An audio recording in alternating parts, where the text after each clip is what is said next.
Atash, thanks so much for your time. And so basically, I just want to take about 30 minutes, hear a little bit more about you, and of course, about everything that you're working on, about Inquire, dive through it, and so that we can explore any opinions you have on BizWorld and also potentially be able to recommend Inquire to our educators. What are your thoughts? That sounds great. Great. Do you have any questions for me before we just hop in? No, I don't think so. I appreciate you sharing some notes ahead of time. Excited to jump in. Wonderful, wonderful. Well, Atash, why don't you kick us off? Just tell everybody a little bit about what you're working on these days, about yourself in general. Awesome. So my name is Aatash Parikh, and I am the co-founder and CEO of an education technology company called Inquire. I have a background both as a software engineer and as an educator. Early in my software engineering journey, I got passionate about education as a discipline to apply my skills to, and it led me down a journey of getting my master's in education, working in schools, becoming a teacher, and all of that has kind of led to what I'm working on today, which is a platform and tool for teachers and for students.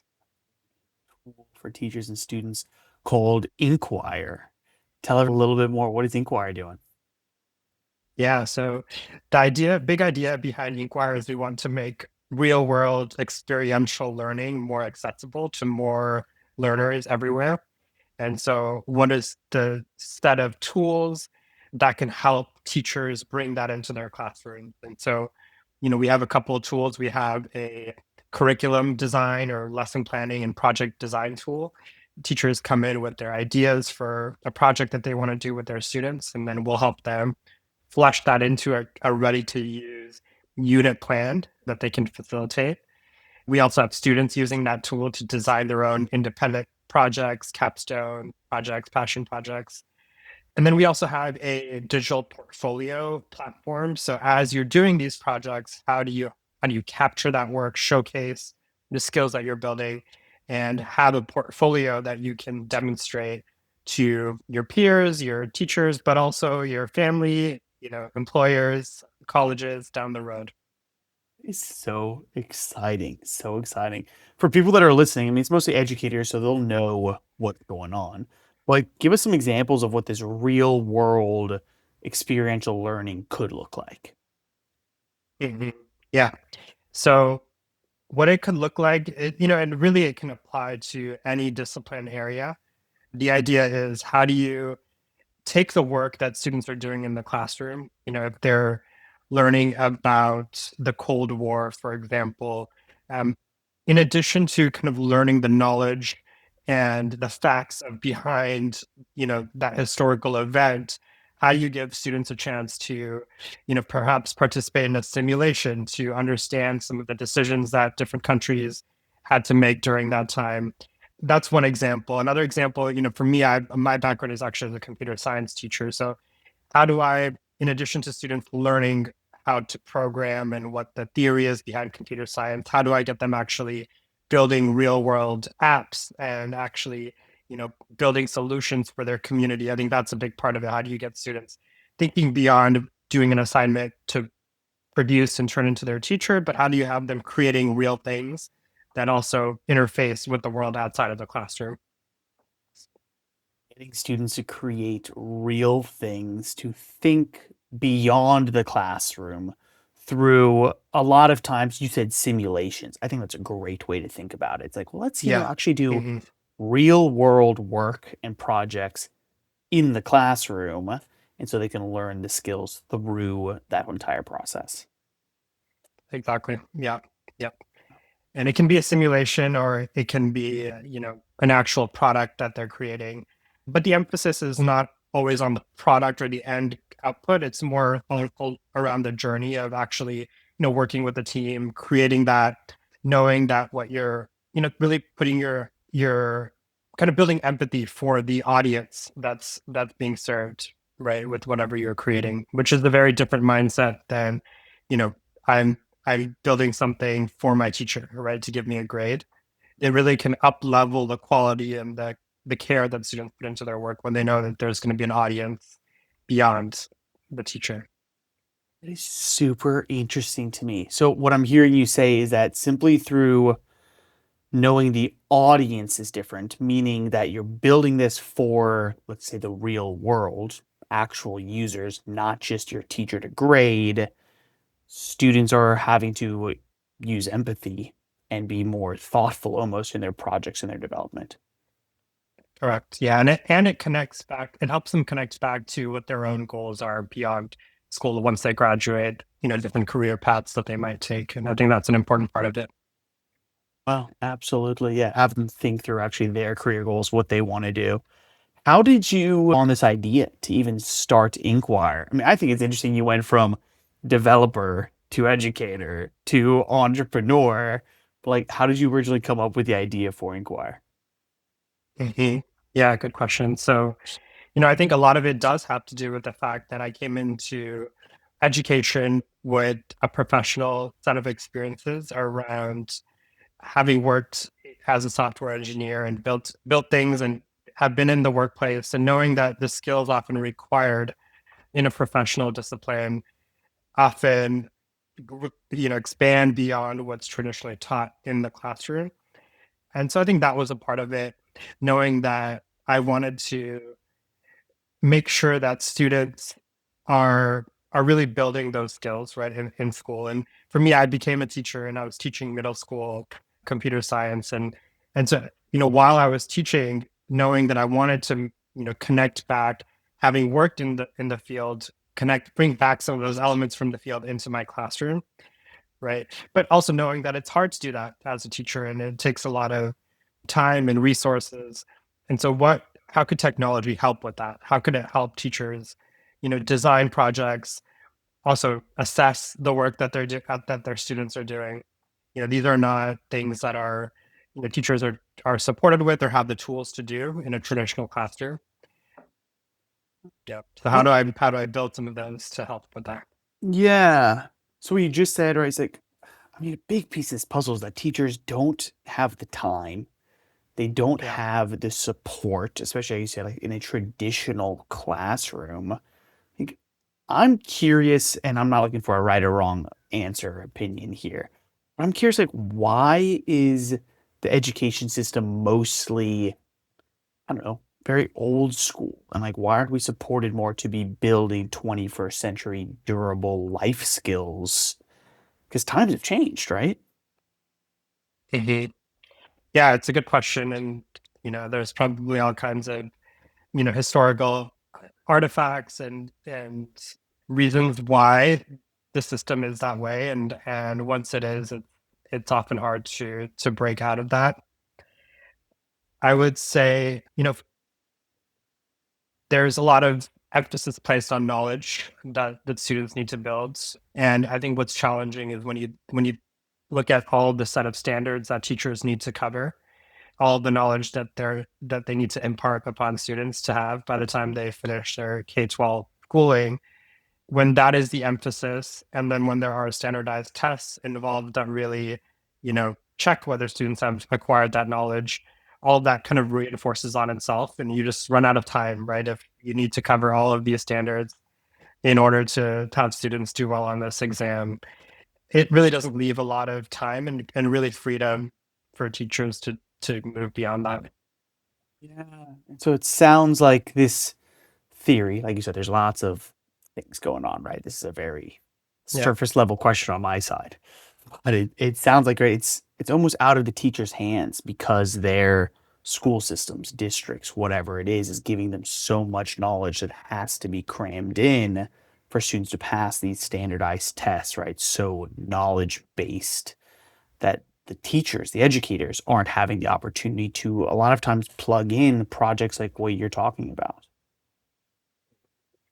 Yeah, and I think that the assessment system is a big part of that. And that's why one of the big ideas behind what we were doing initially was that we know both the durable skills that students are building in these projects and the knowledge that they're acquiring, but often that doesn't get captured in our traditional measurements and assessments. And so how could we start to validate some of that type of learning, right? So if you are a teacher doing an amazing project with your students, how do you show, your administrator, how do you show the world that my students are learning, the knowledge they need to, but they're also building X, Y, and Z other skills. And if you can capture the work that they're doing, if your students are able to share that, whether through the digital portfolio or by presenting their work, it becomes quite evident that that is the type of learning that's working. But you need ways to be able to demonstrate that. And so that's where we think the technology can help the teacher be able to validate and demonstrate that. Love that. So you all are also helping to, like you said, capture this learning and demonstrate what has been done, demonstrate what has been learned. You said it's mostly through kind of like portfolio, or tell us just a little bit more, because what my hope is here, right, Atash, is that educators can see this interview and they can realize, oh, wow, Inkwire can help me take my ideas, make them into project based, real world Yeah, learnings. And also, wow, I'll be able to check these boxes that my district school system is forcing me to check. And so it's a win win all around, right? So, how do you correct. help Yeah. them show that the actual knowledge based learning that they're being required to do is being achieved? Absolutely. So, we started as a digital portfolio platform, and the idea is you're doing a project and you can invite your students and start to capture that work. However, we've added some different dimensions to what we're doing the last couple of years. And so last year we launched an AI assisted design tool. So the idea is, you come in and put in, what topics you need to cover, as well as what, real world connection you want to bring in into that unit or project. And the tool will actually help you flesh that out into usable materials, which it solves a couple things. One is just the time that it takes. We partnered with some of the best curriculum designers in the world to integrate their frameworks into our AI tool. And so the AI will kind of bake in those best practices that often will, take weeks for you to do as a teacher. And it's actually resulting in higher quality. So it's not for us, it's not just about the efficiency, it's about how do you actually improve the quality of the teaching and learning. So that time saving and quality boost that comes in. But the other cool thing is that, we are actually leveraging AI as well to help you align to standards and align to competencies, whether it's your school's portrait of a graduate, if you have one, but really also just Common Core and GSS standards, whatever your state standards are. And so you can focus on designing a really great project, but then the tool will map those standards for you, and so you can demonstrate to your principal that, look at, these are the standards that are being covered in this project. And here's some amazing real world, you know, experiences that they're having as well.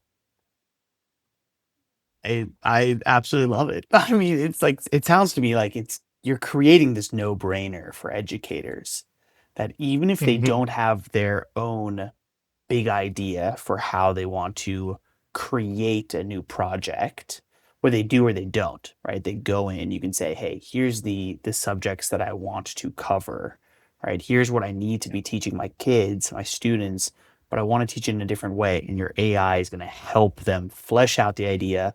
Plus, wow, amazing that you have worked with such renowned curriculum developers to do it the Hmm. right way, and so it's kind of like a win-win all around for the educators and the students.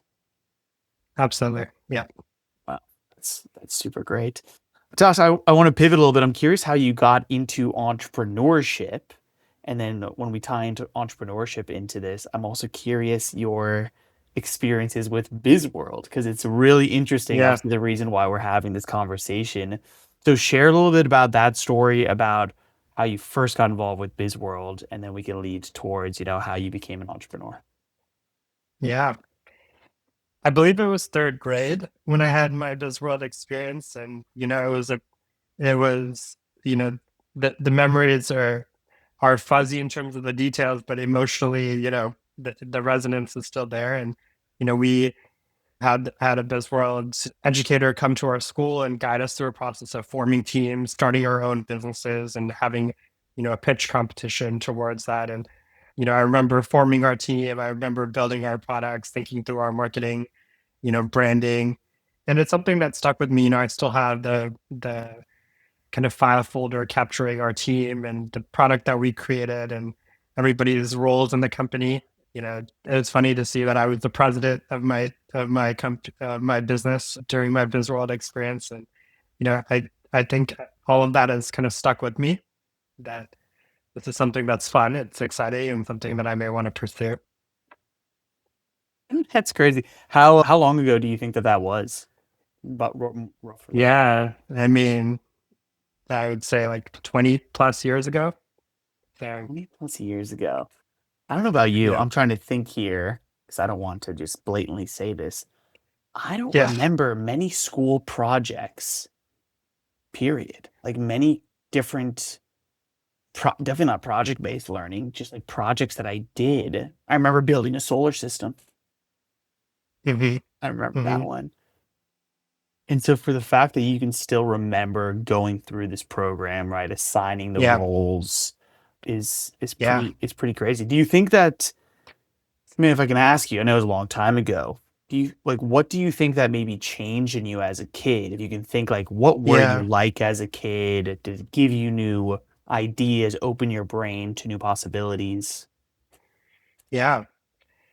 I was a quiet, shy kid, and so I think just looking back to seeing that this the shy kid and being a president of a company and building a product, I wouldn't be surprised if that had just that intrinsic impact on me and my self perception of like actually I can be a leader, I can be a great leader, and it can happen in this business context. I think just even knowing that this isn't a thing people do, right? Is create these products and so and create a business around them.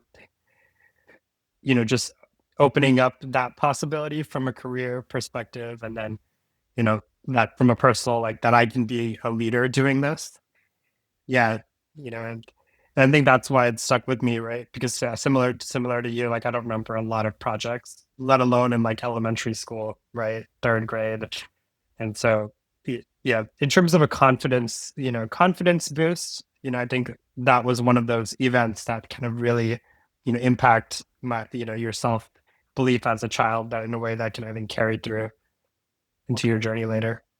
Yeah. Confidence is a big one. I'm fortunate that I get to do a good amount of interviews like this. You're the first one ever that I'll simplify and say an adult, an entrepreneur that went Yeah. through the program back in the day. And Yeah.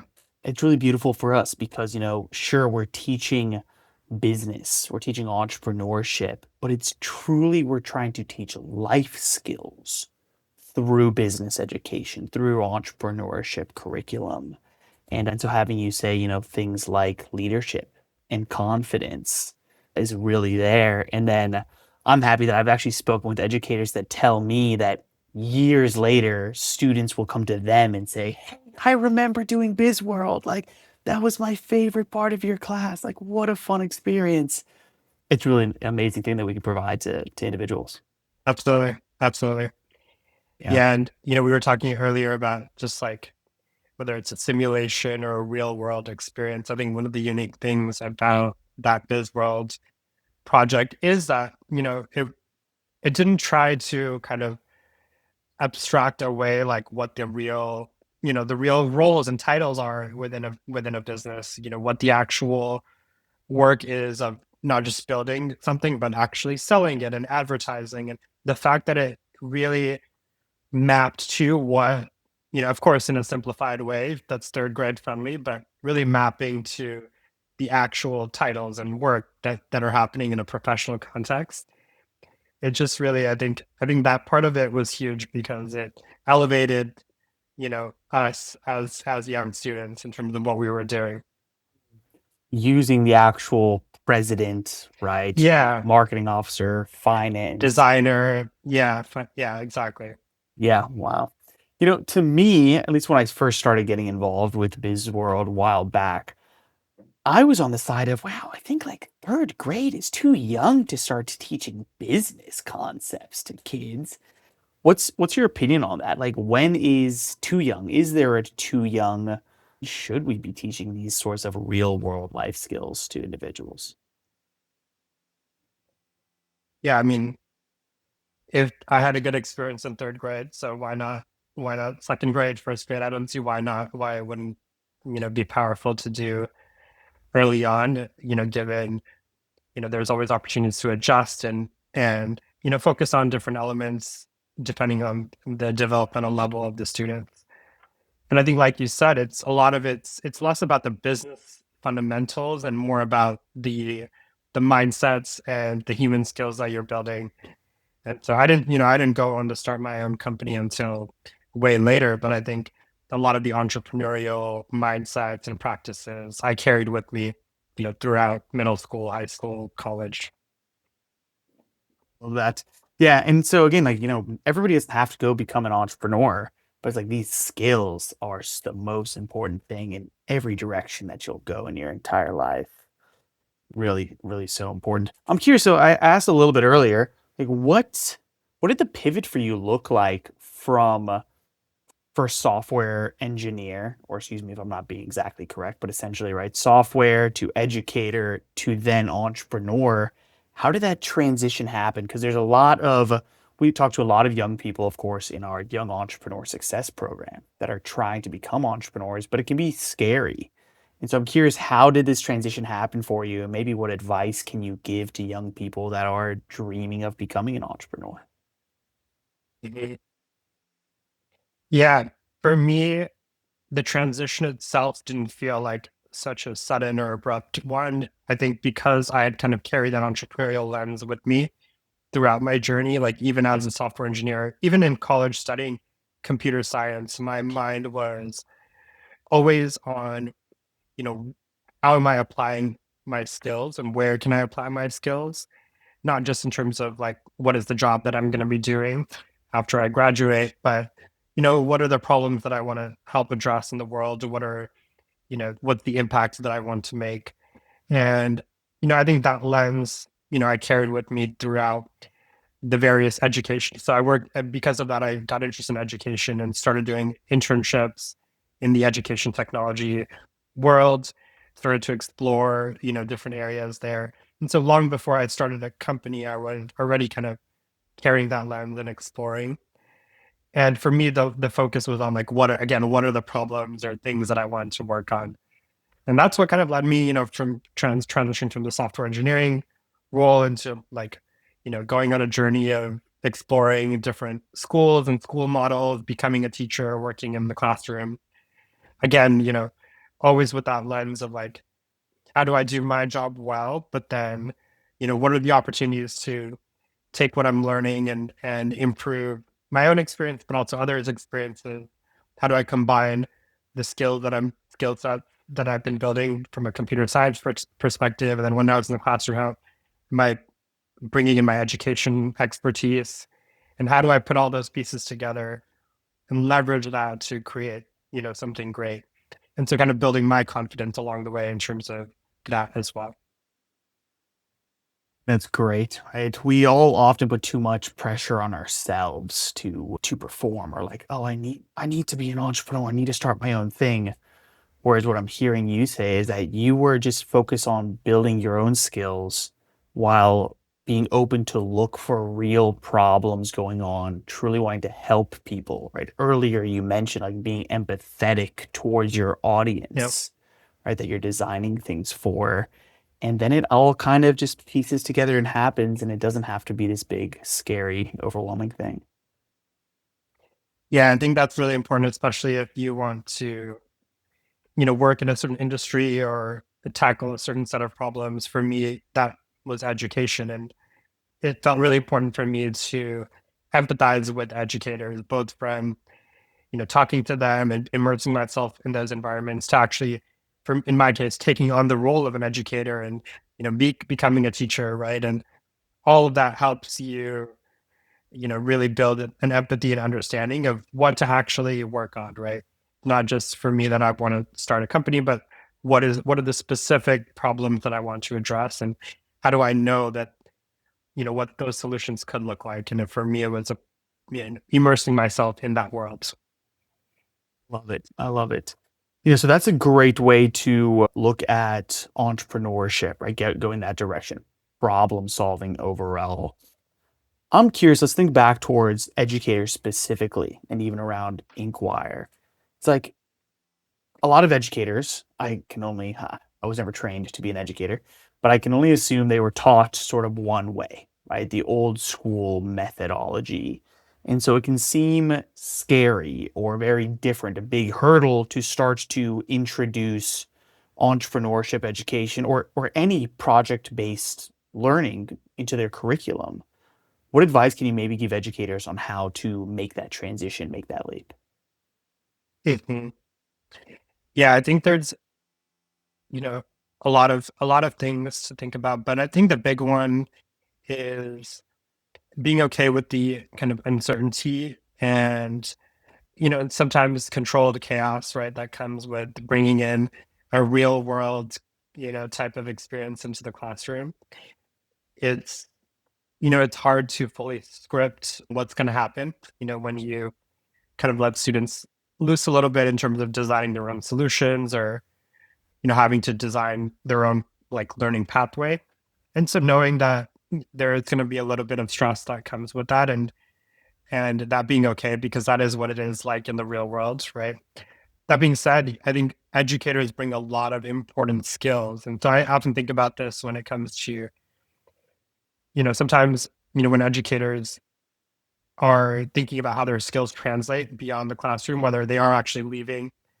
Sometimes educators choose to move on from being a teacher to other discipline, thinking about how their skills as an educator translate. And it's, there are so many skills that teachers develop in terms of, how to structure a great learning experience, how to build a classroom culture, how to plan effectively, how to differentiate, the experience for different learners. There, all of these skills, I think, when you apply them to a real world context, really apply well. And when you're trying to bring in those real world elements into the classroom, bringing in your teacher expertise as well is a big part of it. And often, I think what's really powerful is when you, as a teacher, even try to get help from other educators. I know when I was teaching, one of the best things was when I could bring in an industry professional to bring in some of that expertise from outside the classroom, and then I could bring in my teacher capacity, and then that really like eased some of the burden for me. Yeah, and just having other adults there to support as well. So I think, yeah, those are some of the pieces, and yeah, That's great. You know, yeah, the piece that really stuck out there to me is almost the community aspect. Don't yeah, be afraid to ask for help from other educators or industry professionals, even. Like, yeah. bring I them. think that's huge. Yeah, yeah, especially if you're doing a project that involves a specific topic area. In entrepreneurship, like you may not have that expertise as an entrepreneur, you may not have expertise in, you know, as a research scientist, but knowing that you don't have to be the one with that expertise. You can actually be on a learning journey with students, and you can also invite other adults into the classroom to bring that expertise. And that actually, is really exciting for the students too, to see another adult there that brings a different perspective. And again, make elevates that value of the learning beyond, producing work for you as a teacher. And so, yeah, 100% advocate for bringing in other experts to kind of join that process with you and carry some of that burden. Absolutely. Natash, just to share with you, some exciting things with BizWorld is that first Mhm. off, our programming in schools, like we have a new portal that is launching right now that is actually very community focused to help Cool. educators bounce ideas off of each other, right? And build Mhm. and be supportive. And then the other piece with our Young Entrepreneur Success Program, I'm fortunate I talk to a lot of these young entrepreneurs and I say, what was the most impactful piece for you? And they talk about all the industry professionals that they got to Mhm. connect with and learn from. And so let us all, as entrepreneurs, Yeah, educators, professionals, take that advice because the more we can use our community, the more we can bring in outside knowledge. It's going to develop us and everybody around us. absolutely. Yeah, absolutely. And teachers, teachers have a lot on their plates. And so the more we can leverage the community, the network to support our students, the better it is for everyone. Better it is for everyone. And then the more we can leverage unique tools like Absolutely. Inkwire as well. It is so, so Absolutely. Yeah. important. Tosh, thank you so much for your time. Right, we want to support you. For everybody that's curious to go learn more, to check out the tool, the program, where's the best place for them to go? Yeah, they can go to our website, inquire.co. That's inkwire.co. And we've got a free tool. So folks should play with it. And then they should reach out if they have any ideas or suggestions and are curious about how to do something that's not immediately obvious. They should feel free to reach out. Wonderful, wonderful. Tosh, thank you so much. You have any last thoughts for us on education, entrepreneurship, biz world overall? I'm just excited to see BizWorld going strong, whatever it is, 20 plus years, after I had my experience. And so yeah, excited to see the program continue to evolve, with the times and so many changes in the world. But I think what BizWorld teaches is kind of universal and durable. And so I hope, that it continues to adapt to meet students and teachers where they are. Thank you again. It's really, really greatly appreciated.